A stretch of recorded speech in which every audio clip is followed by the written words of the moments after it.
Hello बच्चों, आज की वीडियो में हम कविदेव की कविता हंसी की चोट, सपना और दरबार की क्वेश्चन आंसर्स पढ़ेंगे। तो चलिए वीडियो शुरू करते हैं। कविदेव का पूरा नाम क्या था?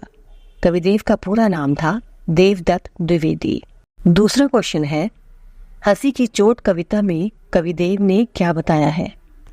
इस कविता में देव ने ये बताया है कि कृष्ण जब गोपियों से दूर मथुरा चले गए थे, तब गोपियां दिन रात उन्हें याद करती हुए खोजती रहती थी और सिर्फ उनसे मिलने की आस में ही जी रही थी।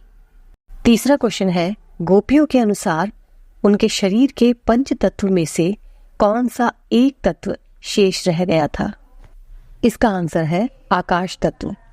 गोपियां आकाश तत्व किसे कह रही हैं? कृष्ण से मिलने की जो एक आस गोपियों में जगी हुई थी, वह उसे आकाश तत्व कह रही हैं। यानी आकाश तत्व रूपी एक आस उनमें शेष बची हुई थी। शरीर के पंच तत्व कौन कौन से होते हैं? भूमि, अग्नि, जल, वायु और आकाश। गोपियों को अपने शरीर से कौन कौन से तत्व निकलने का आभास हो रहा था?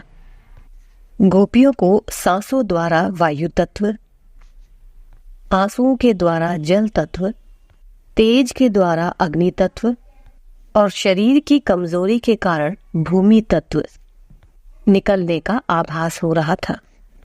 गोपियों को किससे मिलने की आस थी? गोपियों को श्री कृष्ण से मिलने की आस थी। हंसी की चोट का क्या अर्थ है? कृष्ण जब मथुरा जा रहे थे, तब उनके चेहरे पर एक मुस्कान थी। उनकी ये हंसी गोपियों के दिल में एक चोट पहुंचा रही थी कि ये हंसी अब वह देख नहीं पाएंगी और उनकी इस मुस्कान की उन्हें बार बार याद सताएगी। गोपियां किस बात से दुखी थी? गोपियां कृष्ण के चले जाने से दुखी थी।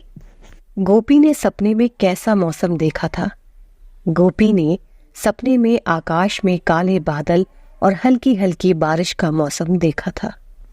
कृष्ण ने गोपी से सपने में क्या कहा था? कृष्ण ने गोपी से सपने में अपने साथ झूला झूलने के लिए कहा था। गोपी का सपना कैसे टूट गया था? कृष्ण के साथ झूला झूलने की बात सुनकर जैसे ही गोपी सपने में झूलने के लिए उठी, तभी उनका सपना भी टूट गया था, यानी उनकी नींद खुल गई थी। कृष्ण संग झूलने की बात पर गोपी को कैसा लगा? कृष्ण संग झूलने की बात पर गोपी बहुत खुश हो गई थी और खुशी के मारे फूली नहीं समा रही थी। आंख खुलने पर गोपी को क्या दिखा? आंख खुलने पर गोपी को आकाश में ना तो काले बादल दिखाई दिए, ना बारिश होती दिखाई दी और ना ही कृष्ण दिखाई दिए, क्योंकि वह तो मात्र एक सपना था।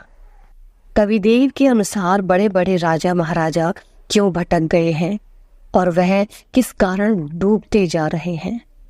कविदेव के अनुसार राजाओं के दरबार में उनके शौक और मनोरंजन के लिए जो नृत्य और गीत होते हैं, वह सभी उसी रंग रूप और खूबसूरती में भटक गए हैं और अपने इन्हीं गलत कर्मों के कारण डूबते नजर आ रहे हैं। राजाओं को किन की बातें समझ नहीं आ रही हैं? राजाओं को अपनी प्रजा की कही गई या बोली गई कोई भी बात समझ नहीं आ रही है। राजा की रुचि अब प्रजा में न होकर किसमें होने लगी है? राजाओं की रुचि अब प्रजा में न होकर उन कलाकारों में हो रही है जो उन्हें मनोरंजन की प्राप्ति कराते हैं। राजा की रुचि किसमें होती जा रही है? राजा की रुचि उनके दरबार में कलाकारों द्वारा होने वाले नाच गानों और भोग विलास में होती जा रही है। राजाओं की मति कैसे बिगड़ गई है? कविदेव के अनुसार सभी राजाओं और दरबारियों की मति बिगड़ चुकी है, क्योंकि वह रात दिन नाचने गाने वालों में ही मस्त रहते हैं। राजा और दरबार के बाकी सभी लोगों का प्रजा के प्रति क्या दायित्व होता है?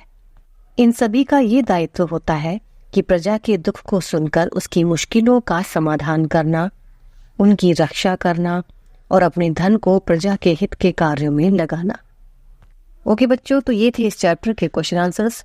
मिलते हैं नेक्स्ट वीडियो में, तब तक के लिए ओके बाय।